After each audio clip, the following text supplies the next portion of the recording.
Tracy Wolfson on CBS yesterday said that their plan to get JJ back on the field is after the bye. Is that accurate? I would not say that's accurate. I would just say that that probably stems off the conversation of him making the trip with us, and you know, I think what is accurate is the idea of no matter how much you know, I believe JJ would go out there and tough it out, you know, today, tomorrow, if we asked him to.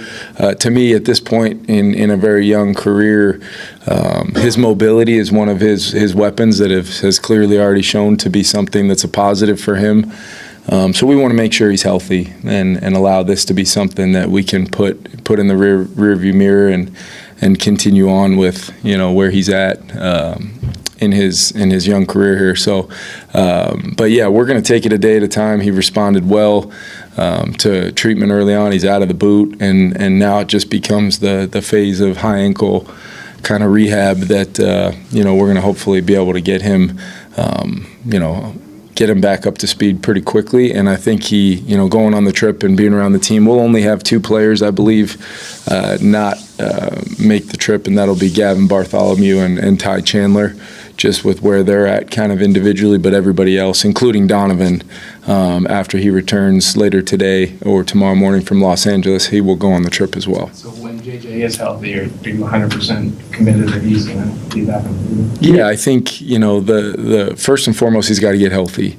And then throughout that process, it's not just, I don't think it's one of those things where it's, hey, the day he's healthy, and if he's healthy the night before a game, we're going to just throw him out there and say, hey, you know, go figure it out type of thing. I think we saw, you know, as phenomenal as he was getting prepared for the Atlanta game, he did miss practice that week. And when you're in the phasing of building up the 10,000 reps and 10,000 hours of what it takes to play the position at a very high level, which we know J.J. McCarthy is going to do, you can't cut corners on that. And that also doesn't require an answer on that question today. I think our goal was to win a football game yesterday. We're in the day after of that. We've had our players in. We're preparing for another, you know, top-tier opponent, and I think we've got to have another really good week of preparation, and then you add on the layers to travel and making sure our players have the utmost confidence in how we're handling the trip and building it,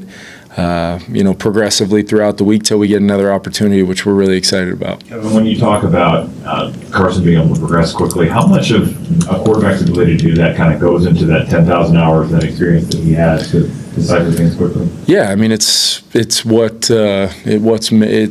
allows players to play with poise and conviction, and when you couple that with firm and repeatable fundamentals, normally within the lower half of the quarterback's mechanics, you tie those things together, then you have a system, then you have rhythm, then you have the ability for. It's very difficult for a defense to take away all 5 eligibles.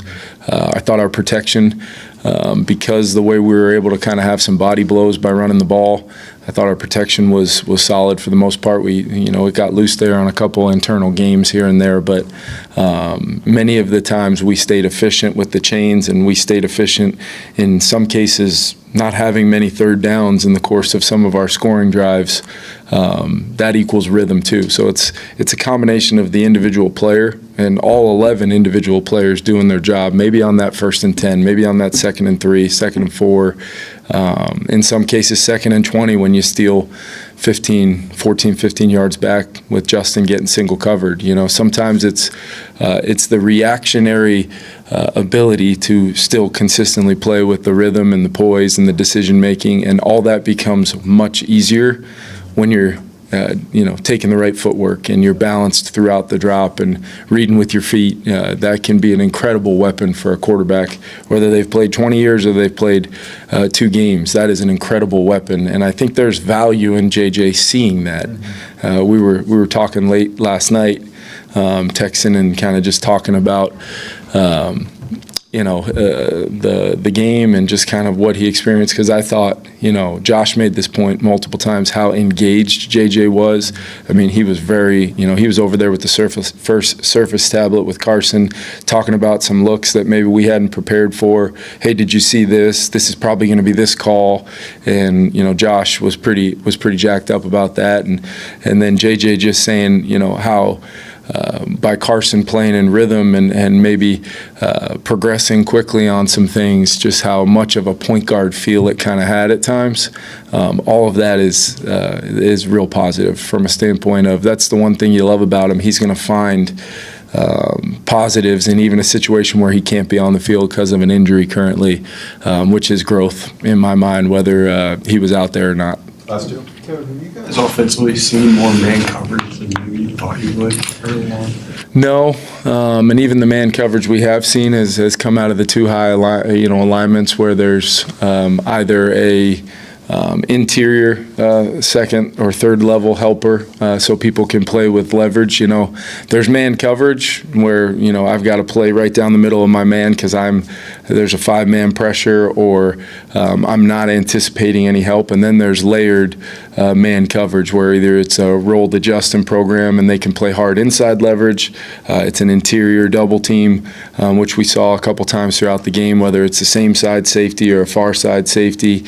So no matter what, if you have hard outside leverage, you probably have it for a reason because you're probably running into where the help is. And if it's inside leverage, there's probably somebody over the top. So what that requires is, an elite level of technique and a release plan to try to, beat the nearest defender and then be able to have a plan for the furthest defender away. And people are changing up the looks of whether that of how those double teams kind of come.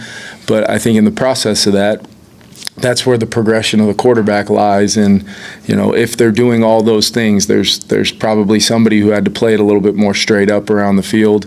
We saw that on there was a conversion to Jalen Naylor where regardless of whether it's man or zone, Justin's on the opposite side of the field, TJ's working vertical, trying to win, and then, Speedy ends up winning that inside leverage late, and Carson progresses, pocket movement, completion, first down, and it doesn't seem overly challenging, but yet there's a lot of components to that make those things positive plays. And to me, it's about the voids, the vacancies. It's about finding not everybody on the play with how we build plays is going to have difficult leverage. So if you progress in rhythm, you're going to find that eligible with the leverage that can win. And then our guys are doing a good job winning. And we just got to trust that and keep on pairing the protection with tight fundamentals, techniques, and progressions, and then the receivers just got to keep doing their jobs, which they've been really good at. And I think we're going to start seeing more and more kind of benefit from that showing up in the stat sheet maybe than it has early on in the year. Oh, you worked Jordan Addison back in this week when his suspension was done. Yeah, he's, it's phenomenal to get him back. It was just like it was a shot of life for us to get CD, Gink, and Harry back. It'll be Jordan, it'll be Ryan Kelly, it'll be School being available as well. So we're, although we've had to kind of weather the storm a little bit early on, anytime you can get such impactful players back, it's critical. And I think Jordan, I know he's going to be in great shape. He's been able to be in the building and be in meetings and things to stay sharp mentally.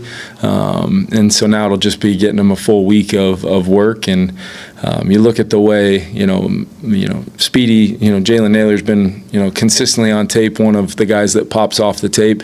I think Adam Thielen, although, the targets and the reception numbers might not be there, he has been wildly impactful in my mind with some of the jobs we've asked him to do, run game, helping a little bit out on the edges here and there.